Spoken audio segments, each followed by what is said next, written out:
Well, thanks for coming, everyone. Obviously, this is one of the most beautiful cities in the world and one of the most beautiful hotels in the world. And thanks to the organizers for inviting me out to speak. I might not take as long as anyone else, but I want to leave a lot of time for Q&A. I find that the Q&A is probably the most important part of these. Just get the real questions out, make me sweat, yell at me for anything I might have said that's wrong. But we'll go from there. So again, my name's Zach Hamilton. I manage a firm called Airfoil Capital. A little about me, about my past. I spent the past 7 years in early stage tech VC.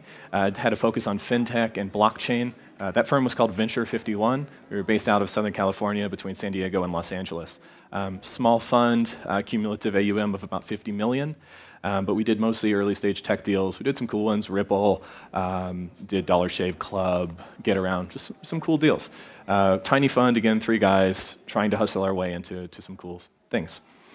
Since then, 2013, I was an equity investor as well as a XRP investor in Ripple. I'll probably be talking about Ripple a lot here and in the conference, and I'm welcome to fight about it. I know there's problems, but I know there's good solutions too.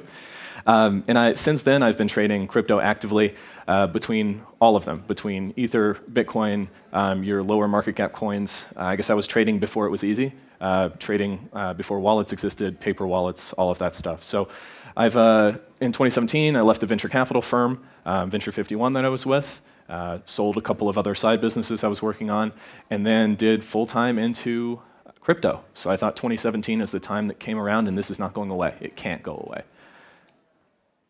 Let me get this. Okay, now I am running the blockchain sector of a traditional venture capital firm, also based out of Southern California, called Hinge Capital. We are, again, very traditional. This is a 2 in 20 fund, or 2.5 ratchet to 20 fund, doing 10-year lockup, early stage investments. I also help high net worths and family offices invest directly in crypto assets with a firm called Airfoil Capital. So Airfoil finds families that are interested in placing crypto investments, don't necessarily want to go into a fund, which is why the title of this presentation is Why Pay 2 in 20.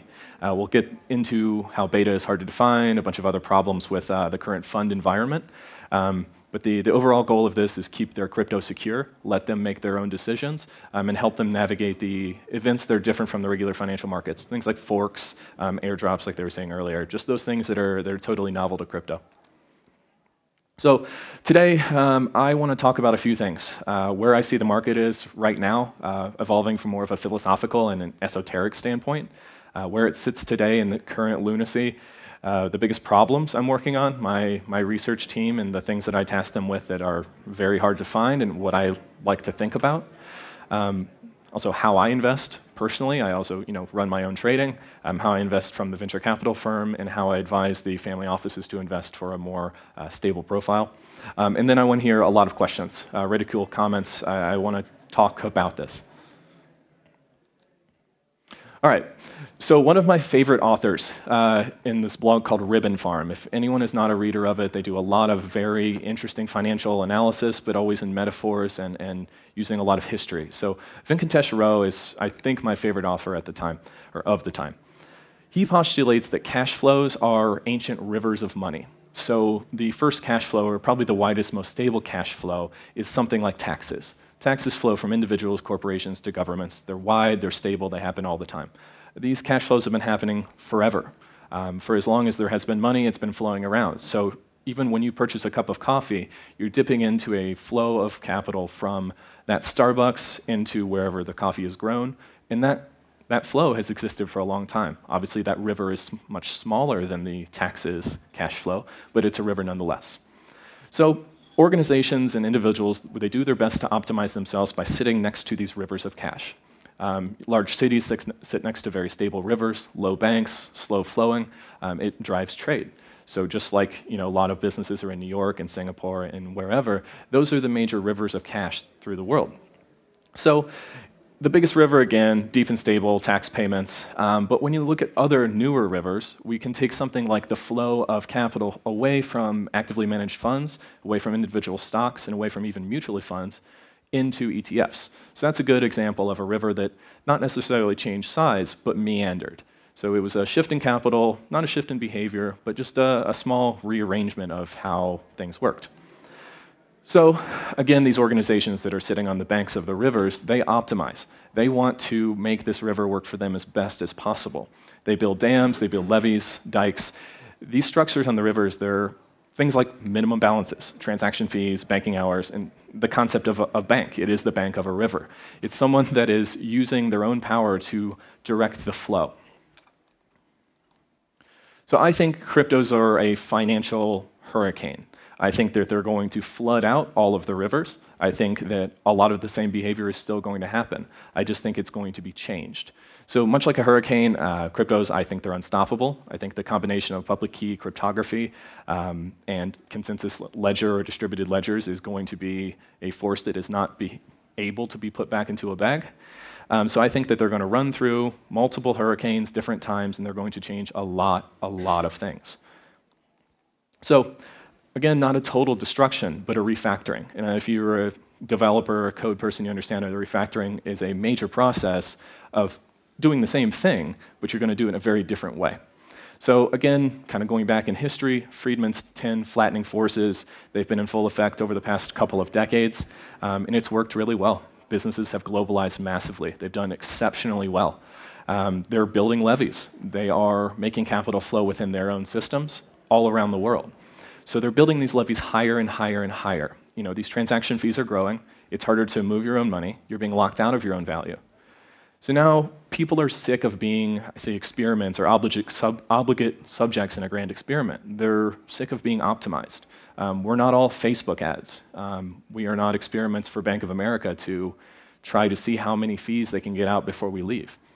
So I think the flood of cryptos will wash a lot of these institutions out, or at least force them to compete, refactor those rivers into slightly different areas. So people don't change. Everyone in the early 1600s, as the Dutch East India Company was coming together, you know, the first share-traded company, they were sitting not far from here, probably thought they were just as smart as the rest of us in this room who are watching this new evolution of a business. But the systems around us do. So all of our incentives, everything that people have always wanted, we're all the same. We all want the same things, and we always have through history. It's just the systems around us that are changing and that we can force a change through. So that being said, Silicon Valley and the way that Silicon Valley builds companies and invests does not work anymore. The iterative cycle of grabbing a couple $100,000, throwing up a couple of AWS servers, breaking things, iterating the lean startup model, worked for a while. Y Combinator, 500 startups, all of these companies were built on top of this very quick, very iterative, fail all the time style of investing. I'll go back. But this innovation also happened within very, very distinct political and monetary guidelines. You are not going to be a Silicon Valley company operating in mainland China the next day. That's not happening. You need to go through the political system to work through that. So the combination of decentralization and public key will move away from this closed iterative loop of investors giving capital, saying try and try and try and fail, fail, fail, fail, try, try, try, optimize, optimize until you get something that's right, all the while alienating your customers that were part of that failure group. So now we're not needing these tranched capital from our elite investors, the Sandhill Roads of the world. We don't need that anymore. We can raise that from the public. We can raise it from individuals, from funds, all in this completely secure, completely demonstrated shareholding. So also, we don't need to pay attention to political borders. That doesn't matter anymore. I can send money to China as effectively as I can send it to someone down the street from me in the United States. Monetary policy doesn't matter to us. It's all mathematics. We're shifting that trust factor from our politicians into math. So I don't think this refactoring will happen all at once. I think there'll be steps. I think the companies that are working in the middle of the traditional structures and these new crypto worlds will lead the way. So enough of my weird philosophical views of the crypto markets, but what's happening right now? So this is obscene. A 12.93x return on any asset over the course of a year. This is based on today for a 1-year hold. So I don't care what type of investment you're looking at. These are all completely ridiculous numbers. This is obviously an average used from CoinCodex. You can try to find their data methodology. It includes most global exchanges. So I'll get into about how that's wrong later. So also the correlations are obscene. You can't see anything on here, and that's kind of on purpose, but the thing to note about this, there is no negative number. These are all positive numbers, and most of them are over about 35%, or 35.35. So everything is so correlated that most of the movement is done by the top coins, and all the smaller coins follow. So, again, more correlations. This is 30 altcoins over the past, I think, about 8 months. The prices of it, and the large black line is the price of Bitcoin. You can see that we move from a high to a low correlation environment in waves, but these altcoins move exactly the same. I thought it was going to get better. I thought the correlation coefficient was going to go down over time. It's increasing. So again, this is my weird data science mind thinking here, but if correlations are increasing over time, what is the point of running a fund where you're trying to pick winners from the middle of the deck? They're all running in the same direction. So what happens when everything moves together? We get lazy. Everything is ripping up and to the right. We're all smart. We compare ourselves to Wall Street funds. We compare ourselves to really any hedge fund. 5,000% is normal here. That's not normal in the regular fund world. So we also have a lack of tools that allow us to hedge effectively. More exchanges, more barriers, more things are coming to be. Futures, options, derivatives are happening. But right now, they don't exist. We can't hedge, which leads most funds to be long only by default. So again, should funds be making 2 and 20, investing in the top cryptos, when the entire asset class moves at the same direction? So I think strategies need to become more market neutral. They need to focus on either market neutrality, different ways to make money on small movements that will, as this volatility decreases, or move to more of an asymmetric information play like a venture capital fund. So the biggest problems I'm working on right now, this is between my own personal trading, the venture fund, and the family office advisory. So I think how we define beta is the hardest part of this market. We don't know what the market is doing, so how do we benchmark ourselves?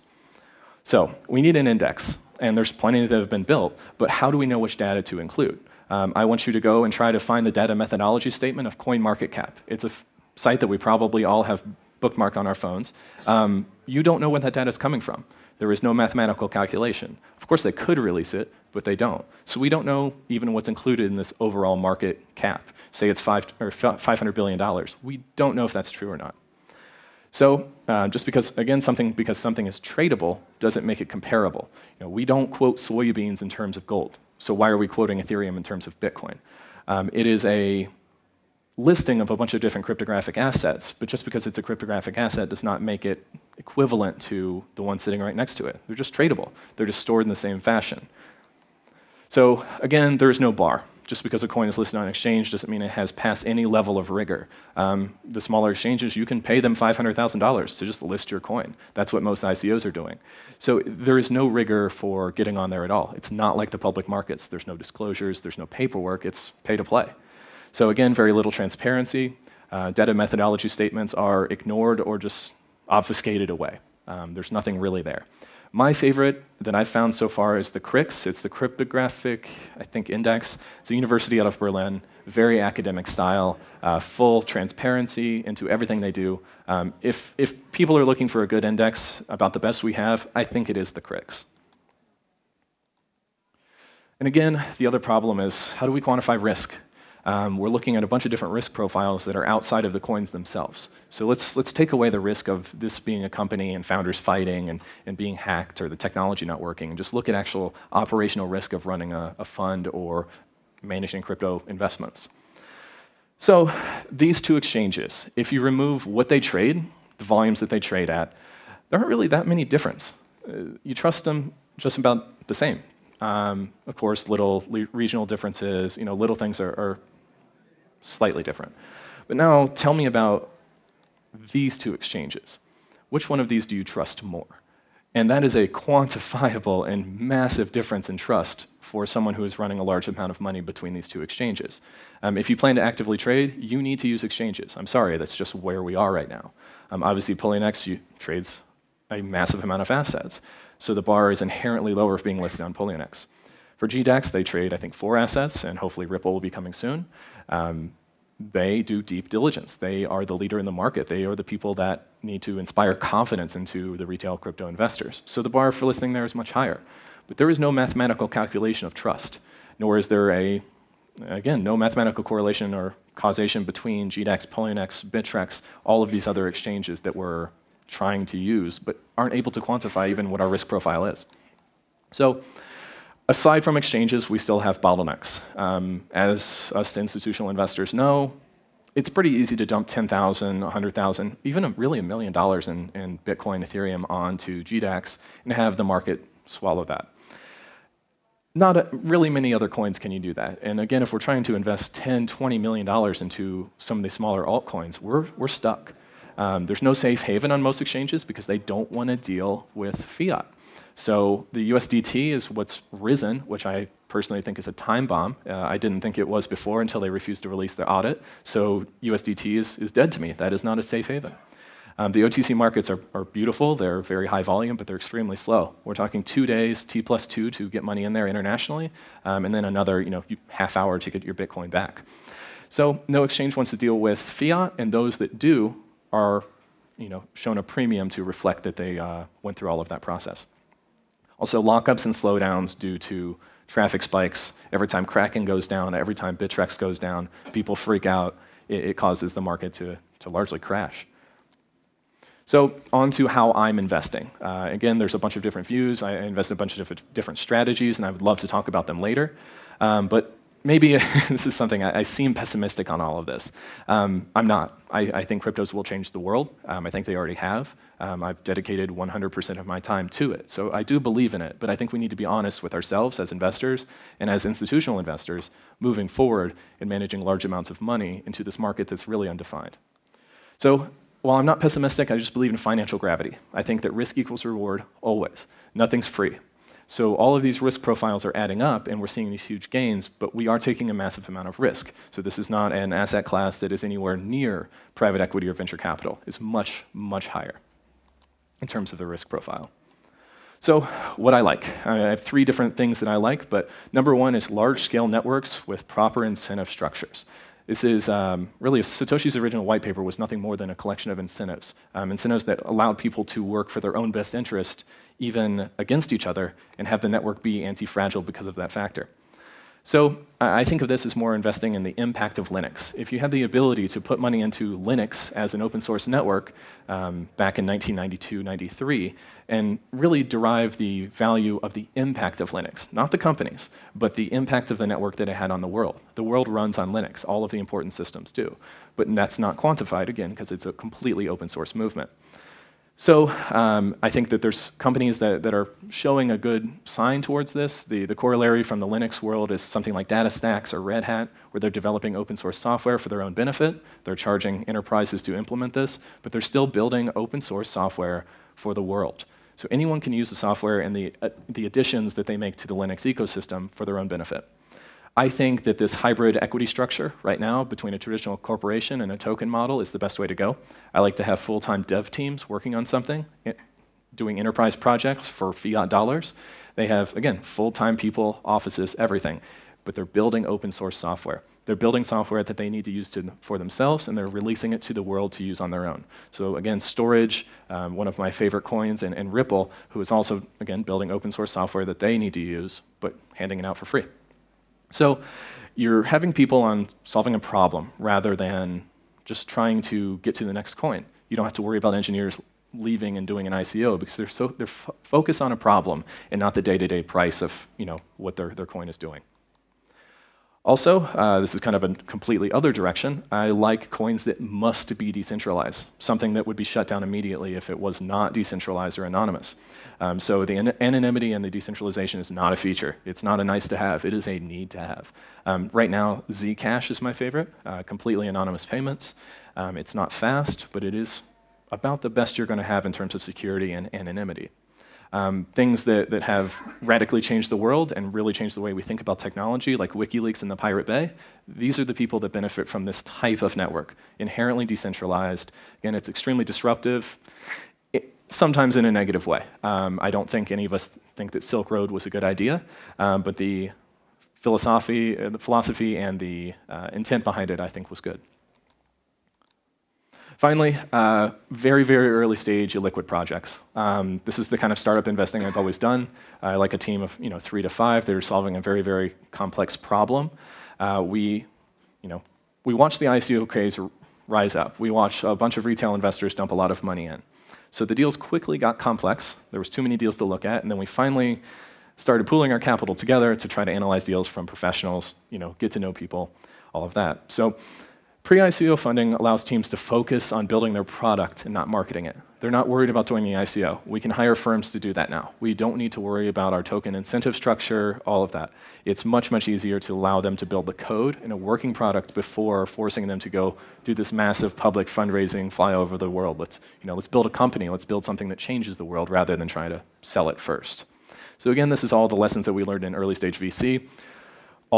Everything still applies. Teams are the most important factor. The thing that kills most tokens is the same thing that kills most startups. It's team disagreements. It's not running out of money. So all these lessons, again, still apply. People don't change. Only the systems around them do. So again, questions, comments, ridicule. I'd love to answer anything. Yell at me about Ripple. If someone has a better definition of beta, I'd love to hear it.